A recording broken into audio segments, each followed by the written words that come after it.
Ons eerste gas, en ek sien Errol, as een van ons Engelse kykers, sê vir my, you can see that I'm more calm today. Ek probeer om nie te mompel nie. Ja. So, this is going to be my best English. Sisa Ntshona, Hoof Uitvoerende Beampte van SA Toerisme. Good morning. Môre, hoe gaan dit met die? Nee, ons gaan ons bietjie koud nou. Ek sien die winter kom en ek wil graag nou in die Vrystaat gewees het waar dit sneeu of in Lesotho, want ek dink die sneeu gaan kom. So, welcome on the show. Thank you, meneer. Thank you. Pleasure to be here. We're just going to ask the big questions, and I was talking about the snow. You know, I've got a big love for a town called Clarence, and then if you think Dolstroom and you think Parys, I mean, it's small towns. Luckily, there's also farming, agriculture, but mainly tourism. And the whole of the country. I've got friends with hotels. I've got friends with restaurants. It's also basically part of tourism. People come for the food in South Africa, wine farms. How big's the trouble we're in? It's big. It's big, if I can use that. And it's globally big. And we are seeing that destinations across the world are all suffering. When you've got 90% of the world's airlines being grounded, you must know there's a bit of a mess coming through. And, and it cuts right across. So it's not just airlines, but you look at hotels, you look at tour operators, you look at restaurants. The entire space is really have come to a halt. What you're starting to see now is the world is slowly trying to open up, but I think we are all walking in the dark with the torch, as they say. And I think that's the only thing that makes us feel a little bit better is that it is really worldwide. Even in the beginning, before we were in the total lockdown, other countries was in lockdown already, and I think America alone said it could lose 50 million jobs or tourism in Europe and America alone. There's not an estimate to really know how many people have lost their jobs. Well, first of all, if you just consider, you're absolutely right, this is a global phenomenon. What really hit us in South Africa was first the conferencing space, right? Because that's business events, and that's a big one. This is where essentially, whether you're the Cape Town ICC, Joburg ICC, or even Durban ICC, where you can hold events of 10,000 people, 10,000 delegates from all over the world. A lot of them travel with their spouse and their children, etc. Those got cancelled first. And when those get cancelled, they get cancelled in big numbers. I mean, just to kind of give you the reality is that the Cape Town ICC would have just been extended. Its brand new section has now been turned into a hospital, right? And that gives you the enormity of the task in itself. The big challenge that we have with tourism is that we are in the business of moving people around. That's our job. But the virus needs people to move around in order for it to actually get worse. And it's now finding the tight balance between the two that says, how do we get people to move around and enjoy tourism whilst being safe at the same time as well? And it's quite interesting. I think yesterday, the first patients were taken at the ICC in Cape Town. So it's not, the reality started to kick in that only now people are getting there, being treated as in a hospital. So it's definitely not going to just go away.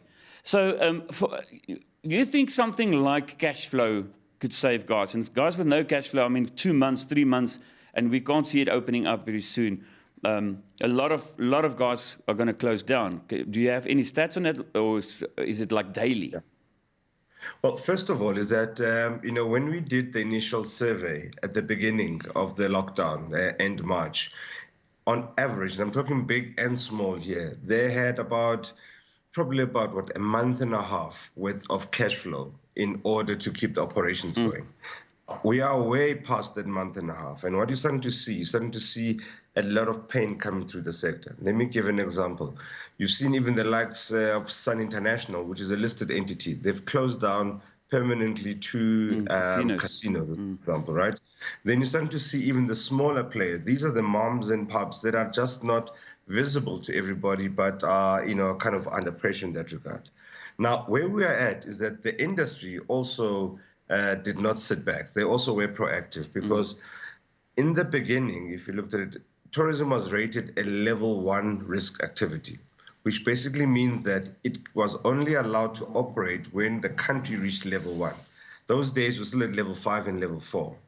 And what they did is they introduced health protocols and operational protocols to say, well, if we introduce these protocols within our establishments, we can then de-risk ourselves from being a level 1 towards a level 3. And where we stand at the moment is that certain elements of domestic tourism is allowed. It is essentially business travel. Now, whilst that is nowhere near enough to be able to lift up the sector, it is a start. The next move that we are all waiting for is the allowance of leisure travel. That is me and you to be able to travel, across the country. Now, the big proviso for that is that we will need then provincial borders to come down so that we can move across the provinces, right? Yeah. And I think it's that mix now that we are considering, within the government space. And then lastly is that the recovery of the sector, first of all, it will recover, but it will be driven first inside out by domestic, then regional, and then international as well. Because it's a confidence. People would rather travel locally first, get the confidence, and then only explore externally as well. Meneer Ntshona, as ek nog vrae gesels so na die 7 uur nuus verder. Ons gesels met Sisa Ntshona, hoof uitvoerende beampte van SA Toerisme. Welcome again, Mr. Ntshona. Sure. I just want to find out, I think there's a lot of pressure in the last week, in the last 2 weeks, to kind of hope we're opening up before September, because 60% of tourism, if I'm correct, takes place from September to March in South Africa. So do you think we're going to see any international travel by then? Yeah, you're absolutely right, is that our peak season is obviously in the summer months, in the warmer months, and this is the lower months. But however, the booking, the planning starts now. And the private sector is obviously trying to lobby government to say, can we open earlier so that we're able to receive visitors over there? Now, South Africa is not following a date kind of process, but rather the risk-adjusted process. So I can't tell you the date, but I can tell you at which level. So international travel comes in at level 1. So that I can tell you for a fact. But I can't tell you when level 1 comes through, because that depends on the pandemic itself. It depends on how South Africa itself responds to the pandemic. We are yet to reach a peak as a country. And as you reported earlier on, we're seeing the numbers spike up every single day, right? And, the flattening the curve, I think the peak is going to be around August, September, according to the Department of Health and epidemiologists, they say, right?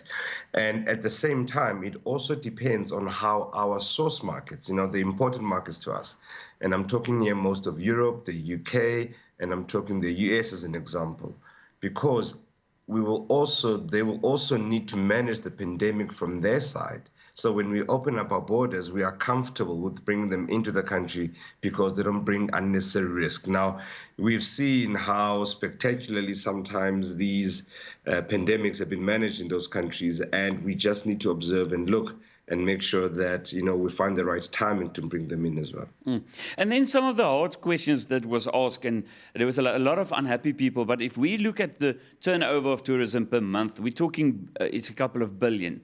Just in a month. And the relief fund was about 200 million. And at one stage, I felt it's like you can basically buy 2 toilet paper rolls per room that's available in South Africa. It's really not a lot of money. Is there any more funds you think that's going to be more more available to help? You're absolutely right. The sector is unhappy, but it's an unhappy situation. Worldwide, as I said, and the difficult challenge that government has is to balance health and also livelihoods as well. Now, as far as the tourism relief fund, it is nowhere near enough. In fact, it was never targeted to become an overall silver bullet for the ills of the sector. If you look at it, you are right. It was maximum 50,000 rand, per application, and it's really targeted at those small crawling subsistence type of players over there. Now, that was the first one. However, there are other measures that are not tourism specific, but are also open to tourism. The 2 ones that I can think of quickly is one is on the UIF side, right? And, that is agnostic across all the sectors that tourism players are also able to apply to. And then the other one is the is the government-backed loan guarantees through the banks as well, in terms of other options. But to be honest with you, it is not enough. The best way to actually help the sector is to allow the sector to trade, to open up again. But at the same time, we must only open up when it is safe. Otherwise, we create a future bigger problem for ourselves as a country. I just heard a kitchen. I hope it's not at your place. Just one last question. I think when Minister Kubani, there was, even guys took them to court with the whole BEE. You have to be BEE accredited to receive funds of this 200 million. But it was that same rule, if you turn over less than 5 million, you don't have to be BEE, or was it like to help the big guys? Just to clear that, because a lot of people were unhappy about that. Just to clear that up, what it basically means is that it is not saying it's only for black players. It's just saying for anyone that has a BE certificate. And you're absolutely right. For EMEs, those with the turnover 5 million below, you automatically get a BE certificate, right? Which is at level 4. So you don't even need to go get rated. You get an affidavit from the police station, as an example. So it is not meant to eliminate, but it is meant to say just be BE compliant. It is the same way that people are doing business with government. You need to have a BE certificate. And it's not the only criteria that's used, but it's only one of the criteria. So again, if you are a 100% white-owned organization and your turnover is less than 5 million, immediately you get a level 4 BE, which is 100% compliant.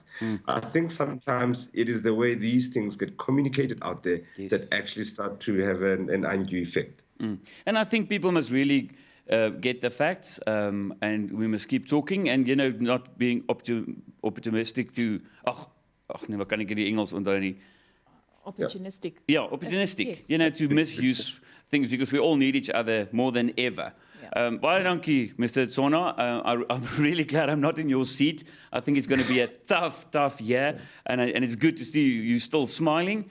I'm also with one foot a bit into tourism, so hopefully we're going to get on both feet. Thank you for having me in, and please bring me back. We are all in tourism, and I look forward to the day that we can open up leisure tourism so that we can start to appreciate all of our country again. And I think all of us have this pent-up demand of wanting to get out there, and I look forward to the day that we are able to. Definitely, we've got a date at Afri-Ski where we can go. I'll see you there on the slopes. I love it as well. Good. Great, so thank you so much.